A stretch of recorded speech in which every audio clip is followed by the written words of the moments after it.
खुलुमबाय स्टुडियोआव दं आं उदांस्रि मोसाहारि हारिमु दिन्थिफुंनायजों लोगोसे हानजा सुनाय हाबाफारि लादों। कक्राझार कमार्स कलेजनि एनुअल उइकजों लोगोसे गायसनथाय सान फालिदों Kokrajhar commerce college students union बडिनि बानजायनायाव।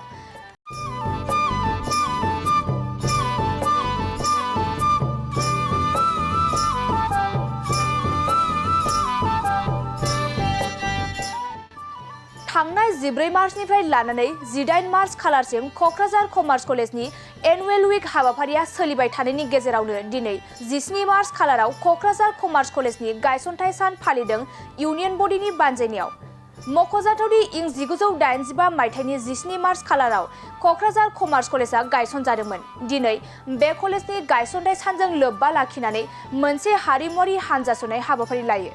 फरायसालिमायाव गुबुन गुबुन हारि माहारिनि फरायसा फरायसुलिफोरा सोलोंथाइ लायो। बेबायदि गुबुन गुबुन हारि माहारिनि खौसेयै गोरोबलायनाय सावगारिखौ दिन्थिनो थाखाय दिनै बे हारिमुआरि हानजा सुनाय हाबाफारिखौ लानाय जायो। फरायसालिमानि गायसनथाय सानजों लोब्बा लाखिनानै लानाय बे हारिमुआरि हानजा सुनाय हाबाफारिया फरायसालिमानि लांगोनानिफ्राय जागायनानै कक्राझार सोहोरनि आसाम वेल साखाथि पुलिस पइन्टसिम थांनानै फिन कमार्स कलेजाव फोजोबगोन। कमार्स कलेज स्टुडेन्टस इउनियननि गाहाय नेहाथारि इस्ता नार्जारि आरो हारिमु नेहाथारि इलिजा ब्रह्मआ जोंनि खौरांनि गेजेरजों फोरमायथियो। आंनि खुलुमनायखौ जासिहरनाय जाग्रोबाय। दा आङो कमार्स कलेजनि कालचार सेक्रेटारि, आंनि मुङा इलिजा ब्रह्म। दा जोङो दिनै जोंनि कलेजनि गासिबो हारिखौ देखायनो सानदों आरो दा जोंनि कलेजाव गोबां हारिनि मानसिफ्रानो फरायो। दा बेखौ मोनसेल' हारिजों बे कलेजआ जाफुङा। दा बेखौनो जों दिन्थिफुंनाय जादों कि गासिबो हारिखौ लानानैसो जोंनि बे कलेजआ जाफुंनाय जायो। दा बेखौनो जों बयबो जोंनि हारियावबो गोबां जिनिस थायो, गोबां ट्रेडिशन्सफोर थायो। दा बेयाव मा थायो मा थाया, दा बेफोरखौ गावबा गाव गासिबो हारिया लामा लामा बेखौनो गासिबोनो दिन्थिलांनाय जागोन आरो दा बेनोसै। दिनैनि बे फुंबिलि हारिमु दिन्थिफुंनाय हाबाफारियाव नुजाफैनो हानाय मिडिया नोंथांमोनखौ जों गोसो गोरबोनिफ्राय कमार्स कलेजनि जानानै नोंथांमोनखौ गिबियाव बरायना लाग्रोनाय जाबाय। दिनै जोंहा कमार्स कलेजनि गायसनथाय सान, बेखौ जों नोजोर होनानै जों दिनै मोनसे हारिमु दिन्थिफुंनाय हाबाफारि लादों। बे हारिमु दिन्थिफुंनाय आफादाव गुबुन गुबुन रोखोमनि हारि हारिसा जों ज' जानानै जों मोनसे हाबाफारि लादों। जों बे हारिमु दिन्थिफुंनायनि गेजेरजों जों बेखौनो इसारा होनो सानोदि कमार्स कलेजआ मोनसे हारिजों दाजानाय नङा, गुबुन गुबुन रोखोमनि हारिमाफोरजों दाजानाय मोनसे फसंथान। बे हिसाबै जों दिनै बेखौनो फोरमायनो सानोदि कमार्स कलेजाव गुबुन गुबुन रोखोमनि हारिनि फरायसाफोर हाबो।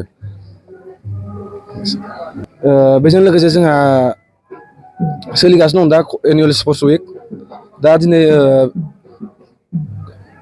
कालचारेल रेलि, बे हिसाबै दिनै जों कलेज गायसननाय सान हिसाबै जों बेखौ दिनै लादों। कलेज गायसननायजों लोगोसे जों बेखौ मावफुंनो आखायाव लादों। बे रेलिखौ बबेनिफ्राय बबेसिम? बे रेलिखौ जों कमार्स कलेजनिफ्राय लानानै आसाम वेलजों ओरै गिदिंनानै कलेजाव फैफिननायखौ जों लादों।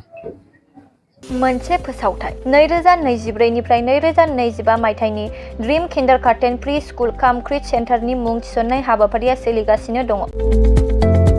कक्राझार सहरनि साखाथियाव थानाय एबा देबोरगाव बड'लेण्ड मुलुगसोलोंसालिजों नांजाबनाय गियानपुरियाव गोदानै ड्रिम किन्डारगार्टेन प्रि स्कुल काम क्रिट सेन्टार बेखेवदों।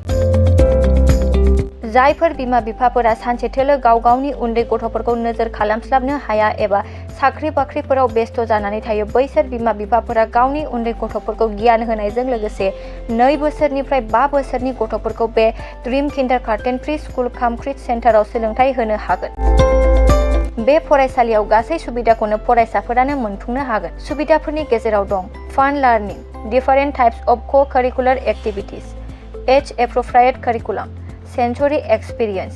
बेनि अनगायैबो holistic development, safe and free learning environment, daily weekly activity record, nature corner, live CCTV security, emergency fire safety as well medical kit, air conditioning facility. Before सुबिदाफोरखौ गासै फरायसाफोरानो मोननो हागोन। बेनि अनगायैबो नोंथाङा गोबां बाथ्रा मिथिनो थाखाय नैबे 8638845487 एबा 9101156459 जानबुं नाम्बाराव फन खालामनानैबो खौरां लाहरनो हागोन।